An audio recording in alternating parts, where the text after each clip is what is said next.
Welcome, everyone, to another deep dive. Today, we're embarking on a really crucial journey, one that's pretty foundational for every single servant leader at Agape Church. We're going to unpack Pastor Florin's adaptive ministry framework, look at its core vision, its deep theological roots, and importantly, how these translate into the values shaping Agape's focus for the next 12 months. Our insights today, they're drawn directly from Pastor Florin's doctoral research. He uniquely adapted agile development methods for ministry. We're also pulling from the latest business agility report. So think of this as a kind of strategic roadmap. Absolutely. And our mission for you today is really to give you a clear foundational understanding of this whole adaptive vision. We'll connect ancient wisdom from biblical parables with modern organizational insights, show you how it directly applies to our shared journey and growth right here at Agape. It's about being deeply rooted and incredibly nimble at the same time. Yeah, nimble. And here's where I think it gets really interesting. Pastor Florin's research proposes this new adaptational model. It seems designed to navigate that often complex tension between church culture, kingdom culture, and the wider world culture. So what does this all mean for you, for us, and our work together? That's the core question, isn't it? Okay, so let's start by really unpacking this adaptational model of ministry. Pastor Florin's research points to it as a direct strategic response to a pretty significant challenge. How can new churches like ours intentionally engage with the surrounding culture, without compromising our core mission or, crucially, disrupting the unity of the body? It sounds like a tricky balance. It absolutely is. Yeah, it And does. what's fascinating here is the model's inherent flexibility. Hmm. Unlike, say, rigid one-size-fits-all frameworks, this adapted model is designed to selectively apply both attractional and missional elements, based on specific circumstances. Just to clarify, attractional draws people in like great services, welcoming events. Missional sends us outreach, serving needs. It's not about choosing one or the other like some kind of dichotomy. It's about intelligently adapting, Yeah. using what fits the situation, sometimes both. Right, that makes so much sense. So it's about smart adaptation, not just throwing things out. And I see how it seems to draw heavily from principles like self-organizing systems and a coaching model of leadership. These are big ideas in organizational agility. How does Pastor Florin's work connect these ministry ideas to, the broader concepts of agility we hear about in business? Well, if we connect this to the bigger picture, the Business Agility Report gives us a really helpful lens. It defines business agility not just as speed, right? But as a set of organizational capabilities, behaviors, ways of working, stuff that gives a business freedom, flexibility, resilience, all to achieve its purpose. Pastor Florin's framework, it essentially applies these dynamic, human-centric principles right into the ministry context. And the report emphasizes that real agility isn't just one department doing sprints, it's an ecosystem agility. It can span the whole organization. And that's precisely the vision for Agape. Not just agile teams, but an agile church, adapting, thriving. Ecosystem agility. I like that framing. The Business Agility Report also highlights something important. Agility is a continuum, not a stage. It's a journey, right? Not a destination. And it's ultimately shown through observable behavior. So practically speaking, what are the core actions? What's the iterative rhythm this adaptive ministry model uses to keep us moving on that continuum? Yeah, that's a really important question for putting this into practice here at Agape. The adaptational model, it operates through this continuous cycle. 4 key iterations, always building. It kicks off with continual feedback, constantly listening, observing what's happening. Then communal reflection, processing that feedback together, making sense of it. That leads to specific action. Okay, what are we going to do based on that reflection? And finally, effective adjustment, tweaking our approach based on the results we see.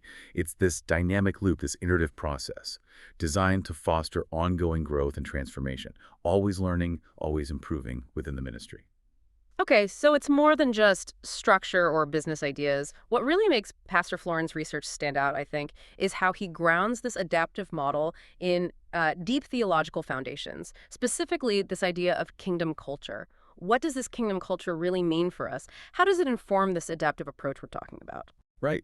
Kingdom culture, as the research explains it, isn't just a concept. It's intrinsically embodied in the King himself, Jesus Christ. So to really get it, we have to dive into Jesus' teachings about the kingdom of God, especially through his parables in Matthew, Mark, and Luke. These aren't just, simple stories. They're profound revelations about how God's kingdom actually works. And often, they really challenge our normal human way of thinking. Okay, let's start with one that, often makes us a bit uncomfortable. The king's decree from Matthew 18, the parable of the king settling accounts. What's that tell us about how the king operates? and more importantly, how we should act, especially when things get messy. Uh-huh. That parable powerfully illustrates the king's decree of radical forgiveness. And it's more than just, letting something go. The core lesson for Jesus' followers is to cultivate a forgiving mindset, one that actively pursues reconciliation. It works to restore both the offender and the victim back into community. This isn't just being nice, it's actually a strategic approach for unity in a dynamic ministry. It's learning to operate in that tension of, individual accountability versus communal responsibility without tearing relationships apart. That's crucial for an adaptive ministry aiming to heal. Wow. Radical forgiveness, a strategy. Okay. And what about the king's offer in Matthew 20, the workers in the vineyard parable? That one always challenges our usual ideas of fairness, our human sense of it anyway. It absolutely does. And from a kingdom of God perspective, this parable reveals something foundational. People are valued based on their intrinsic identity as children of God. Not their economic output, not how useful they seem, not the hours they clock in. It's a profound challenge to our human concept of fairness, right? Which is often based on comparing what people achieve. Instead, it showcases God's just boundless generosity, the inherent worth he places on each person simply because they are his. This represents a fundamental shift in how we see value and reward in ministry. It's about grace, not just performance metrics. Grace, not performance. That's huge. Okay, moving to the characteristics of the kingdom itself. Pastor Florin's research highlights the parable of the hidden treasure, Matthew 13.44. What does Jesus reveal there about the sheer worth of the kingdom? Yeah, the hidden treasure. It teaches us that encountering the kingdom of God is profoundly transformative. It changes all aspects of life, internal, external, everything. The man in the story, he responds with intense joy, not like a sense of grudging sacrifice, even when selling everything he owns. This emphasizes that the kingdom experience is one of deep, continuous satisfaction, not just a one-time discovery. It's about experiencing it, surrendering to it, letting it reorient your whole life, not just acquiring it like an object. Right. It makes our service, our ministry, a joyful pursuit. A joyful pursuit, not an obligation. Okay. And then there's the parable of the mustard seed, also Matthew 13. It talks about the growth and expansion of the kingdom. What's unique, maybe even surprising about this kind of growth? This one is particularly fascinating insight from the research, and it really embodies that adaptive spirit we're talking about. The mustard seed shows the kingdom's growth is organic, adaptive, and here's the kicker, unstoppable. Now, we usually think of mustard seeds as tiny, the plant as maybe smallish, but the research points out in ancient times the mustard plant was sometimes seen as a weed, like aggressive, hard to remove, potentially invasive and dangerous. If you ate too much, it could even be, problematic. This provocative imagery suggests the kingdom's expansion might seem disruptive to the world, unconventional, maybe even countercultural to established norms. Yet, paradoxically, it provides healing and shelter, like birds finding refuge in its branches. It challenges us, doesn't it, to think differently about how the kingdom grows, to embrace its dynamic, maybe even weedy nature, even if its methods look unconventional to us. It's a powerful metaphor for adaptive ministry. Wow, weedy growth. I like that. Unstoppable, but maybe unexpected. Okay, so taking these deep theological insights, this adaptive vision, how does Pastor Florin's research translate all this into core values, the ones shaping Agape's ministry focus for the next 12 months? What does this mean practically for us, for you listening, the servant leaders, the volunteers? What do we do? Right, the practical application. Pastor Florin's research identifies 4 key propositions that really characterize this adaptive model. They provide a practical framework for churches like Agape to engage effectively. The first is about fostering an environment where the church is seen as an extended family eager to adopt new family members. That connects straight back to the King's Offer parable, doesn't it? Valuing people intrinsically. So we're not just like a Sunday gathering. We're a family actively looking to grow by inviting others to truly belong. Precisely. This value emphasizes people bound by genuine familial relationships. We gather to worship, yes, but then, following God's own example of adoption, we actively invite others into that joyful family. It consciously shifts our focus away from defining church just by a building or a list of programs. So, for instance, when you see someone new, don't just say hi. Think, how can I genuinely invite them into the relationship fabric of Agape beyond just this event? That idea of an adopted family really resonates. Okay, building on that belonging and intrinsic worth, what's the next key principle from the research for how Agape can thrive? The second proposition is that the church promotes self-organizing systems. This connects directly to things like self-determination theory. Fostering autonomy, competence, relatedness among members, it leads to way more engagement, creates a direct link between someone's participation and real, tangible ministry outcomes. It's about empowering people so they're genuinely invested, not just, checking boxes. Right, less top-down direction, more collaborative empowerment, fostering real investment. That sounds incredibly empowering for servant leaders. Exactly. And what Pastor Florin's work consistently shows is that those traditional hierarchical models, they often struggle with adaptability. They can stifle initiative, which leads directly to the third proposition. Church leaders function as coaches. Coaches, not just managers or directors. What's the practical difference? What's the impact of that shift for our ministry teams day to day? It fundamentally changes the leadership emphasis, away from just directing tasks towards enabling ministry teams. Think of a sports coach, right? They give the strategy, the training, clear boundaries, beneficial ones, but then they empower the team on the field to adapt in real time. So for us, maybe a ministry team leader sets a clear goal for an outreach event, but then gives volunteers the autonomy to innovate, respond to needs as they pop up during the event. It fosters that iterative cycle we talked about: feedback, reflection, action, adjustment, right there in the moment. This approach actively cultivates the priesthood of the believer. Everyone encouraged, equipped, fully engaged in the mission using their unique gifts. Yeah, I can really see how that would unlock so much potential.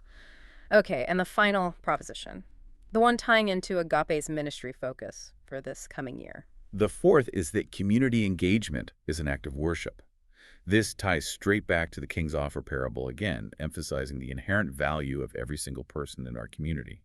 It shifts our motivation for outreach, away from feeling pressured or like it's just an obligation, towards an internal, joyful devotion to God. So serving the community isn't just another duty or a program on the schedule. It's a direct expression of our love and worship to God. That really transforms the whole approach, doesn't it? Like turning service into devotion. Precisely. It's seeing ministry, seeing outreach as an inherent part of our spiritual devotion. That makes it sustainable, makes it joyful. This adaptive mindset, combined with these core values, family, self-organization, coaching, worshipful engagement, it allows us to navigate the complexities of culture without compromising our core mission or our unity. And that's absolutely paramount for our ministry focus in the next 12 months. And this is why that cultural discernment piece is so critical, isn't it? Pastor Florin's research points out it's a real challenge, especially spotting the unintentional cultural habits we pick up, the stuff we adopt without even realizing it. Indeed. The research found that, intentional cultural things like casual dress, contemporary music, those were easy to identify. People knew why they chose them. But the unintentional adoptions, like maybe a spectator mentality, inadvertently being fostered by really polished Sunday services where people feel like they're just there to consume rather than participate, those were much harder to spot. And this highlights the ongoing need for that communal reflection and continuous adjustment, which is exactly what this adaptive ministry framework provides for our focus at Agape this year. It helps us intentionally look at our own patterns. We've really had a deep dive today, exploring how Pastor Florin's adaptive ministry framework gives us such a compelling vision for Agape Church. It's a vision rooted in profound theological understanding, but translated into practical, empowering values for all of us. We've seen how kingdom growth is organic, unstoppable, maybe even weedy in how it disrupts norms, and how incredibly valuable each person is in that kingdom. Right, and we've highlighted those 4 key propositions for our ministry focus this year: becoming that extended family, eager to adopt new members, promoting self-organizing systems that empower everyone, cultivating leaders who act as coaches, and embracing community engagement as worship. These are designed to equip you, our servant leaders listening, to navigate all the cultural complexities and really flourish in your ministries. So what does this all mean for you personally, for our collective journey at Agape? Maybe consider, how can you embody these principles? Continual feedback, communal reflection, specific action, effective adjustment in your daily life, in your service. How can you step into that joy of encountering the kingdom and invite others into that transformative experience without holding back? Yeah, and remember that powerful, maybe provocative image of the mustard seed, growing against the odds, disrupting expectations. As we lean into this adaptive vision over the next 12 months, how can we as Agape Church embrace that weedy, unstoppable growth? How can we bring the healing and shelter of the kingdom to our community, even if it challenges our own conventional expectations of what church should look like? We really encourage you to reflect on these insights. Consider how they can empower you as a servant leader wherever you serve. We're just incredibly excited to see what amazing things God will do as we lean into this adaptive ministry vision together. That's all for this deep dive. Thank you so much for joining us.